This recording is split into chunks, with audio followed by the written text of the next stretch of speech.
আসসালামু আলাইকুম। বিথিস কিচেন আপনাদের সকলকে স্বাগতম। আশা করি সকলে ভালো আছেন, সুস্থ আছেন। আজ আমি আপনাদের সাথে শেয়ার করব শাহি সেমাই রান্না এবং বলা যায় রাজকীয় স্টাইলে সেমাই রান্না। দেখতেও যেমন চমৎকার, খেতেও খুব টেস্টি। আশা করি আমার ভিডিওটি ফলো করে আপনারা তৈরি করে খাবেন। আমি এই যে কেটে দেখাচ্ছি। এবার আমি একটা কড়াই নিয়েছি, চুলা অন করে দিয়েছি, 1 চামচ পরিমাণে ঘি দিয়েছি। ঘি দিয়ে আমি কাজু, বাদাম, কিশমিশ এগুলোকে একটু লালচে করে ভেজে নেব। এভাবে নাড়িয়ে চাড়িয়ে লালচে করে একটু ভেজে নেবেন। ভেজে নিয়ে আমি তুলে নেব এটাকে একটা বাটিতে তুলে নিয়ে আমি বাদামগুলোকে টুকরো টুকরো করে কেটে রাখবো এবং 1 চামচ পরিমাণে ঘি দিয়ে দিচ্ছি আমি সেমাইটাকে ভাজার জন্য। আমার ভিডিওগুলো ভালো লাগলে লাইক, কমেন্ট এবং শেয়ার করবেন বেশি বেশি, এবং নতুন যারা আসছেন আমার চ্যানেলটিকে সাবস্ক্রাইব করবেন, অনুরোধ থাকলো।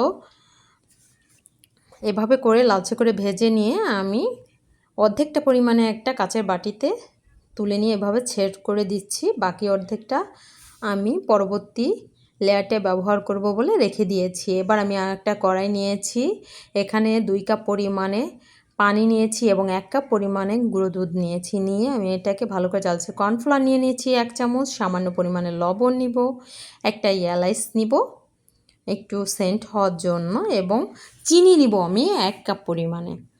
নিয়ে আমি এটাকে অনবরত নাড়তে থাকবো। ঠিক কনডেন্স মিল্কটা যেরকম হয় সেভাবে করে নাড়তে থাকবো। কনডেন্স মিল্কের মতো ঘন হয়ে যাবে এটা। অনবরত নাড়তে থাকবো যাতে পুড়ে না ওঠে কিংবা লেগে না যায়। এভাবে অনবরত আমি নাড়তে থাকবো। এই দেখুন কতটা ঘন হয়ে এসেছে এবং একটু লালচে হয়ে গেছে। এবার আমি এটাকে তুলে নেব। এই যে তুলে নিয়ে আসছি এবং বাটির একটা লেয়ার আমি সেমাই দিয়েছি। এরপরে এই দুধটা ঢেলে আমি এটাকে ঘুরিয়ে ঘুরিয়ে সম্পূর্ণ বাটিতে সেট করে নেব। এভাবে করে ঘুরিয়ে নিব, নিয়ে আমি সম্পূর্ণ বাটিটা সেট করে নিচ্ছি। দ্বিতীয় লেয়ারে আমি দুধটা দিয়ে দিয়েছি এবং তৃতীয় লেয়ারে আমি এখানে সেমাইটা দিয়ে দেব। আশা করি আমার স্টেপগুলো ফলো করে আপনারা এই সেমাইটি রান্না করবেন এবং দেখবেন যেমন টেস্টি খেতে তেমন দেখতেও সুন্দর। এভাবে করে একটু চেপে চেপে সেট করে নিচ্ছি। ডিসক্রিপশনে সব কিছু দেয়া থাকবে উপকরণগুলো আমি কিভাবে তৈরি করেছি। এভাবে এক এক করে দেখে আপনারা রান্না করার চেষ্টা করবেন।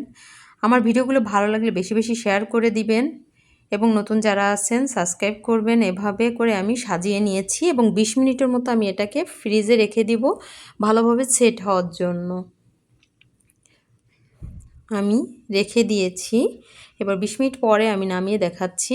এই যে নামিয়ে নিয়ে এসেছি, দেখুন কতটা সুন্দর। এবার আমি কেটে দেখাচ্ছি আপনাদেরকে কি পরিমাণে সেট হয়ে। দেখুন দেখতেও যেমন সুন্দর, খেতেও খুব টেস্টি। আশা করি আমার ভিডিওটি আপনাদের ভালো লেগেছে। ভালো থাকবেন, সুস্থ থাকবেন। আসসালামু আলাইকুম।